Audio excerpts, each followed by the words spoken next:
as our lovely candidates present their production number. A big hand, please.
No pollution is the solution. Mabuhay, Picafeyans! My name is Francine Joy D.L. Bautista, the representative of none other than Grade 7J. My name is Elijah Andre Lopez, and I advocate for conduct and encourage the adoption of health to provide for global poverty.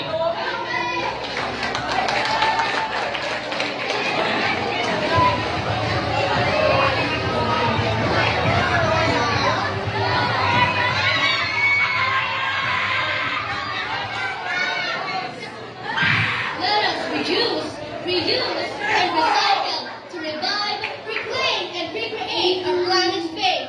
Mabuhay, Picafeyans! My name is Victoria Sanidad, confidently beautiful with the purpose of changing the world, representing Grade 8 Emerald! Earth is everybody's home, not somebody's home. Hi, my name is Carl Justin Carbon, representing Grade 8 Emerald.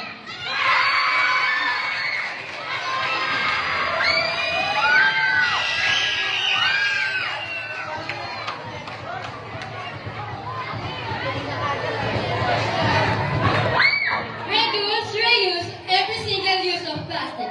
Good morning, Picafeyans. My name is Mielas Miji Omari, representing the Greatest Sapphire.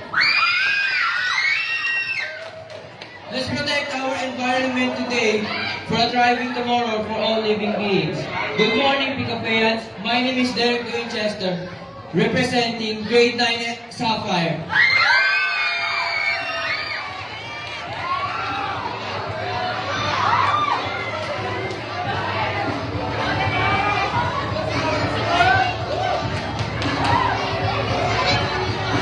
Good morning, Picafeyans! My name is Denise Shamira Materagati from Grade 10 Rubin, and I believe that we can lower ego and let's go eco. Mabuhay! What's up, Picafeyans? My name is Lawrence Bia, the Eco King of Grade 10. And remember, having a clean and healthy environment creates a clean and healthy mind. Thank you.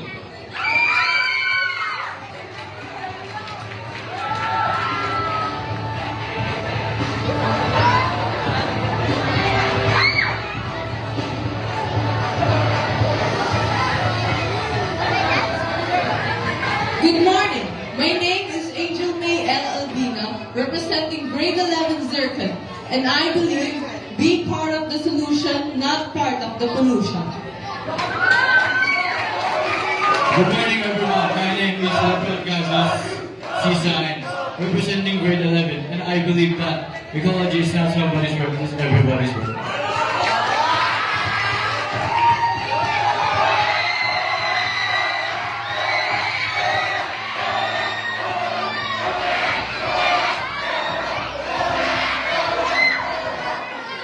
Good morning, Pika fans! Let us make a difference to prolong our existence. My name is Marioni Chandigo Ili, representing Grade 12 Diamond. And my message is to make better citizen Academy Foundation and Latin friendly community. What's up, Nico? My name is Ruben Gianni from Grade 12 Taiwan, and my advocacy is youth engagement and protecting Earth sustainability. And please welcome your host for today.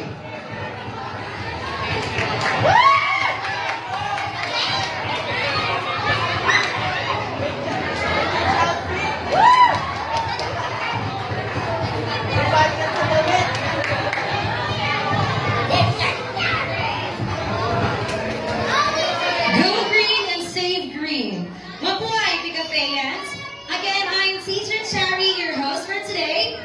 Save Earth and save the future. Good morning once again, Pika fans!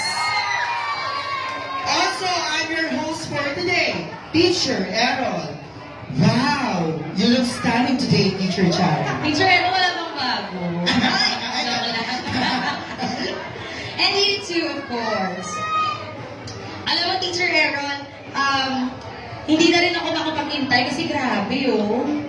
Talaga naman talaga, no? I cannot wait kung sino talaga ang mananalabay this time at makakauwi ng Corona at tatanghaling first ever Evo King and Queen 2023! Totoo yan, sir. Kaya naman ngayon pa lang sisimulan na natin ang pagkilati sa kanilang angking talino.